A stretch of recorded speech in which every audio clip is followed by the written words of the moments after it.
Detective Rivas spread the case files across the dining table, a grim collection of photos, witness statements, and reports. I paced back and forth, the energy in the room crackling with tension. My brother, Arturo, just watched from his bed, his breathing shallow and unsteady. I had to know. What exactly was tampered with? I asked, my voice tight. Rivas met my gaze. Your mother's last voicemail, he said calmly. The one they used to prove you were driving the night of the crash.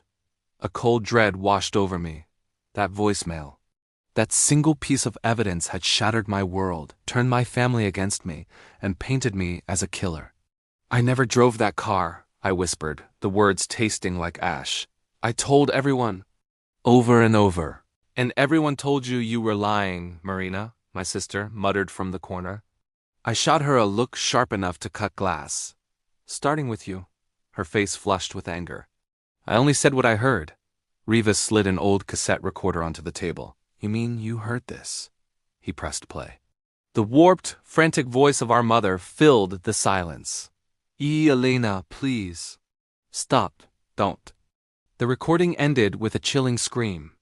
I squeezed my eyes shut, the sound echoing in my head. I was nowhere near her that night, I insisted, my voice barely audible. I know, the detective said. My eyes flew open. He leaned in, his expression serious.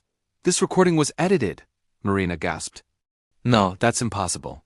Rivas shook his head. Elena's name was spliced in. Someone recorded her voice and layered it into the original message. And they did a sloppy job. My head snapped toward Marina. Her eyes were fixed on the floor, refusing to meet mine. Who would do that? I asked, the question hanging heavy in the air. From the bed, a weak voice trembled. Because I told her to. I turned, stunned. It was Arturo. You what? His breaths came in ragged gasps. I told Marina to report you. I felt the floor give way beneath me. Why? Why would you do that to me? His voice was a pained whisper. Because I thought you caused her death. I clenched my fists, a wave of betrayal and fury rising inside me. And you just believed Marina without a single question? I believed what I wanted to believe, he coughed, the sound racking his frail body. Because Marina told me she had proof. Every eye in the room turned to my sister. The color drained from her face. Marina, I said, my voice shaking with a terrible mix of rage and heartbreak. What did you do? Tears streamed down her cheeks. I didn't want to lose everything. Lose what? I shot back. Dad was going to give the glass orchard to you. She cried, the words tumbling out in a rush of long-held resentment. You were always the favorite. He said it constantly. Elena is the heir. Elena is responsible. Elena will take care of the orchard when I'm gone. I stared at her, drowning in disbelief. You ruined my life for a piece of land? It wasn't just land. She screamed.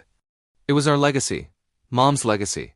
I deserved it just as much as you did. The sheer venom in her voice was staggering. Before I could respond, Detective Rivas cleared his throat, pulling our attention back to him. There's more. He produced a thin file from his bag. Marina did not act alone. I blinked, confused. What do you mean? Rivas opened the file, revealing photos, documents, and receipts. My heart hammered against my ribs. Someone else helped alter that voicemail, the detective explained. Someone with access to the original recordings. Someone who knew how to manipulate audio files. He then turned and looked directly at our father. Tears filled the old man's eyes as a final, devastating truth came to light. I did, he whispered.